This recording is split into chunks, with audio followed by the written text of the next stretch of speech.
کہنے والا کہتا ہے ماں بیمار تھی، آئی سی یو وارڈ میں ایڈمٹ ہے، اپنی نوکری پہ میں چلا گیا، 3 دن سے بے ہوش تھی، بات نہیں کر رہی، اچانک کیا ہوا؟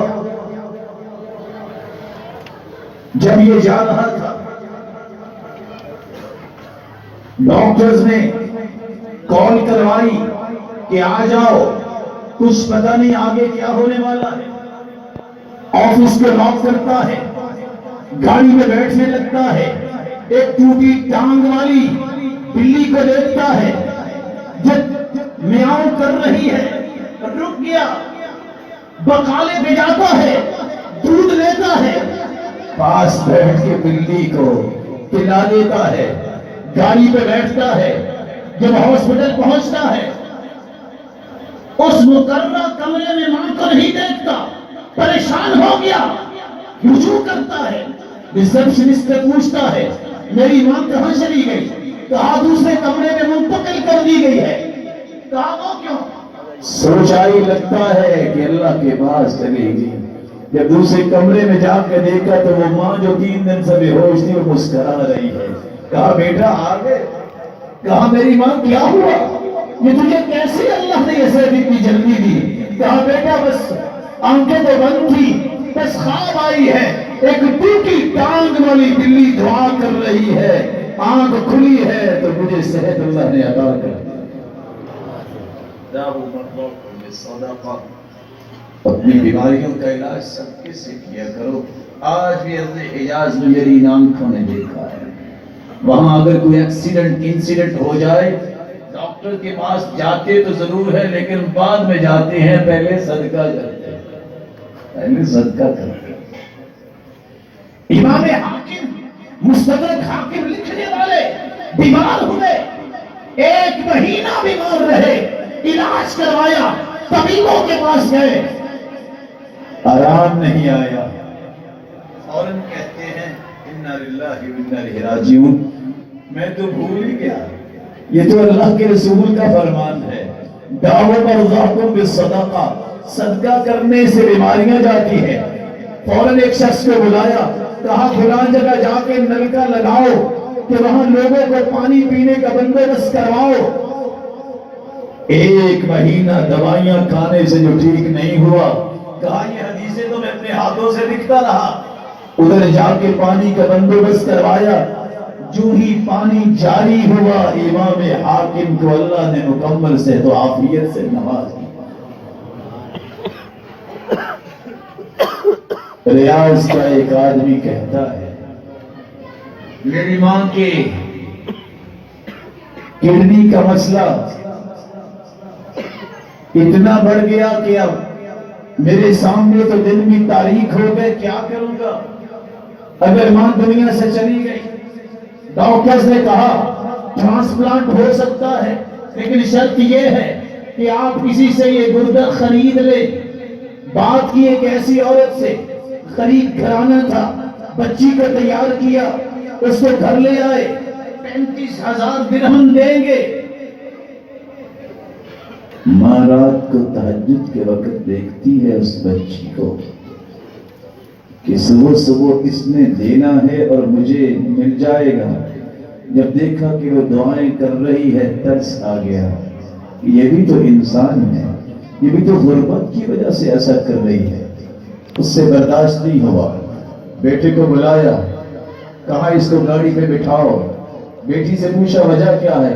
کہا نہیں، میں ویسے دعا کر رہی تھی۔ مائیں سمجھ جاتی ہیں، زندگی سب کو ہی پیاری ہے۔ کہا بیٹا اس کو گاڑی پہ بٹھاؤ، چھوڑاؤ اور یہ پیسے بھی دے کے آؤ۔ کہا ماں وہ تو سودا تھا، ہم نے کچھ لیا نہیں، کیوں پیسے دے؟ کہا بیٹا نہیں، میرے بیٹے ہو تو مجھے اپنی پرواہ نہیں، جاؤ ان کی ضرورت پوری کر دو۔ ادھر وہ پیسے دے کے واپس آیا، 8 بجے کا ٹائم ڈاکٹر سے طے تھا، جا کے اجروا لها الفحوصات الطبیہ، جب رپورٹیں کروائی تو وہ کڈنی جو مردہ ہو چکا تھا اللہ نے اس کو بھی زندہ کر دیا۔ دعوا مرضاکم بالصدقہ۔ صدقے سے علاج کروایا کرو اپنے جسم کے، جسم کی کوئی بیماری نہیں رہے گی۔ اتفاق سے ڈاکٹر خالد الجبیر، یہ فوجی فاؤنڈیشن ریاض میں ڈاکٹر ہے، وہ ایک لیکچر ڈلیور کرتے ہیں، اس میں قصہ بتاتے ہیں۔ ان کو تو علم نہیں تھا کہ کسی پاکستانی نے بھی سننا ہے۔ کہتے ہیں ایک دن میں بیٹھا تھا، اچانک اسسٹنٹ نے فون کیا کہ ایک عورت کی حالت بڑی کمزور ہے۔ میں نے بلایا، فاجریت لها الفحوصات الطبیہ، جب میں نے رپورٹس دیکھی تو کینسر آخری شکل۔ میں نے کہا امید تو نہیں لگتی، لیکن میں اللہ پہ یقین رکھتا ہوں، اللہ ضرور مہربانی کرے گی۔ اچھا تم ہفتے کو آنا، میں آپریٹ کروں۔ بدھ کا دن ہے۔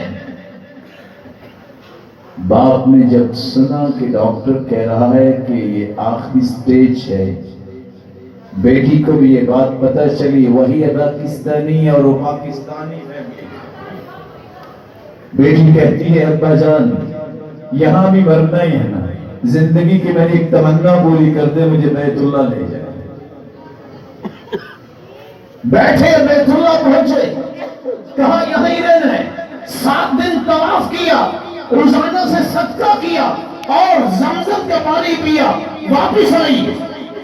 ڈاکٹر خالد کہتا ہے اسسٹنٹ نے فون کیا، جاءت پاکستانی ہے، وہ دوبارہ عورت آ گئی ہے۔ میں نے کہا معقول ابھی زندہ ہے؟ بلایا گیا، میں نے دوبارہ اس کی رپورٹیں لی، کہتے اللہ کی قسم رپورٹ میں کینسر نام کی چیز ہی نہیں تھی۔ میں نے کہا تم وہی عورت ہو؟ کہا میں وہی تو ہوں۔ کہا تم نے کھایا کیا ہے؟ کھانا کیا ہے؟ زمزم ہی پیا ہے، یہ صدقہ دیا ہے، یہ طواف کیا ہے، یہ 3 کام کیے، اللہ نے کینسر کا نام ہی مٹا دیا۔ داؤ مرضاکم بالصدقہ، اپنی بیماریوں کا علاج صدقے کے ساتھ کر۔ شیخ عبد الرحمن عریفی کہتے ہیں ایک شخص جب علاج کروانے کے لیے باہر کے ملک یا جرمن کی بات ہے، ڈاکٹرز نے کہا کہ صرف اتنی گنجائش ہے کہ تم 8 دن زندہ ہو، جو کرنا ہے کر لو، لیکن اب علاج کریں۔ کہا مجھے ایک مرتبہ گھر واپس جانے دو۔ کہا گنجائش تو نہیں ہے، آپ کی مرضی ہے۔ وہاں سے واپس پلٹتا ہے، بازار کی طرف نکلتا ہے، کیا دیکھتا ہے کہ بوڑھی ماں گوشت کے ٹکڑے چن رہی ہے۔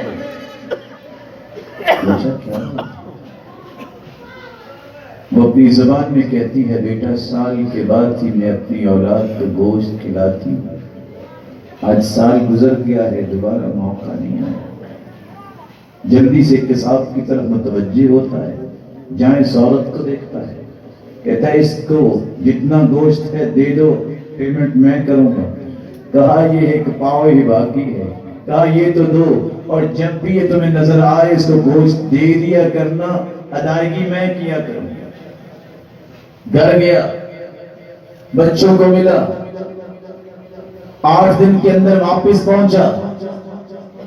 رپورٹیں جب لی گئی، کہا اپنا آئی ڈی دکھاؤ، تم تو وہ شخص نہیں ہو۔ کہا میں وہی تو ہوں۔ ڈاکٹر کہتا ہے جو نان بلیور ہے، جو مسلمان نہیں ہے، سچ بتاؤ تم نے خوراک کون سی استعمال کی ہے؟ کہا کچھ بھی نہیں کیا، میں تو یہ لینے ہی تو آیا ہوں دوائی۔ کہا تیری رپورٹیں یہ بتاتی ہے کہ تیری گنجائش جو 8 دن کی تھی اب اس بیماری کا نام نہیں ہے۔ میرے رب نے اس معمولی صدقے کی وجہ سے بیماری کے نام بھی مٹا دیا۔ داؤ مرضاکم بالصدقہ، جسمانی بیماریوں کا علاج صدقہ ہے۔ اس لیے فرمایا رش کرو تو اس کو دیکھ کے کرو جو دن رات اللہ کی رضا کے لیے خرچ کرو۔ یہ صرف جسمانی بیماریوں کا علاج نہیں، قلبی بیماریوں کا بھی علاج صدقہ ہے۔ ایک شخص آتا ہے اللہ کے رسول کے پاس، فشکا الیہ قسوۃ قلبی، اللہ کے رسول دل بڑا پتھر ہے، کبھی رونا نہیں آیا، کیسے ملائم ہو سکتا ہے، کیسے نرم ہو سکتا ہے؟ فرمایا 2 کام کر لو، یہ بیماری آج ہی ختم ہو جائے گی۔ کون سے کام؟ اطعم المسکین، وامسح رأس اليتیم، مسکین کو کھانا کھلاؤ، یتیم کے سر پہ ہاتھ رکھو، اس کی کفالت کرو، اسے تعلیم دلواؤ۔ راوی روایت کرتے ہیں اس نے یہ کام شروع کیا، پھر وہ اللہ کی بات سنتا تھا، اس کا رونا تھمتا نہیں تھا۔ قلبی بیماریوں کا بھی علاج صدقہ ہے، بلکہ معاشرتی بیماریوں کا علاج بھی صدقہ ہے۔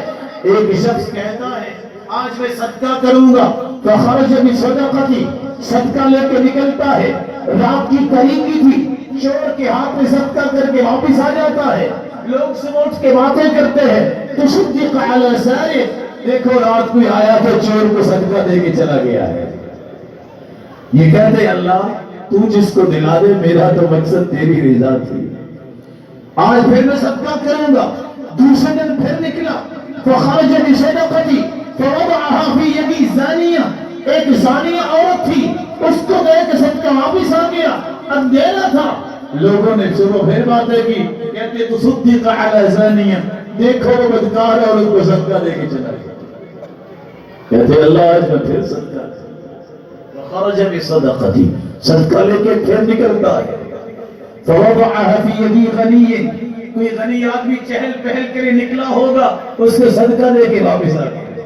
صحیح مسلم کی روایت ہے، تیسری رات کے بعد جب باتیں سنتا ہے وہ کہتا ہے اللہم لک الحمد علی زانیہ وعلی سارق وعلی غنی، اللہ تعریف تیری ہے، تو زانیہ کو دلا دیا، چور کو دلا دیا، غنی کو دلا دیا، میں تو تیری رضا کے لیے صدقہ دینے کے لیے نکلا تھا۔ آواز آئی میرے بندے پریشانی کی بات نہیں، اما صدقتک فقد قبلت، خواہ وہ چور کو ملا ہے، خواہ وہ زانیہ کو ملا ہے یا غنی کو ملا ہے، ہم نے تیری نیت کو دیکھا ہے، تینوں راتوں کا صدقہ قبول ہو چکا ہے۔ پھر اعلان کیا، دوسری خوشخبری سنائی، پھر علی الزانیہ تستعف بها عن زناها، زانیہ کچھ کھا کے ہی زندہ تھی، تیرے صدقے کا مال جو اخلاص کے ساتھ تو نے پیش کیا، خوش ہو جاؤ، اس نے زندگی کے گناہوں سے توبہ کر لی ہے، وہ نیک بن گئی ہے تیرا مال کھانے سے۔ وَلَعَلَّ السَّارِقُ يَسْتَعِفُ بِهَا عَنْ سَرِقَتِهِ، تھا تو وہ چور کھا کے زندہ تھا، تیرا صدقہ جب اس کے پیٹ میں پہنچا ہے، اس نے زندگی کی چوریوں سے توبہ کر لی ہے۔ یہ تھا تو غنی، لیکن جب تیرا مال اس نے استعمال کیا ہے، بخیل بہت تھا، اس نے کبھی خرچ نہیں کیا، جب سے تیرا مال اس نے کھایا ہے یہ بھی خرچ کرنا شروع ہو گیا۔ صدقہ جسمانی بیماریوں کا علاج نہیں، قلبی بیماریوں کا بھی علاج ہے، بلکہ معاشرتی بیماریوں کا بھی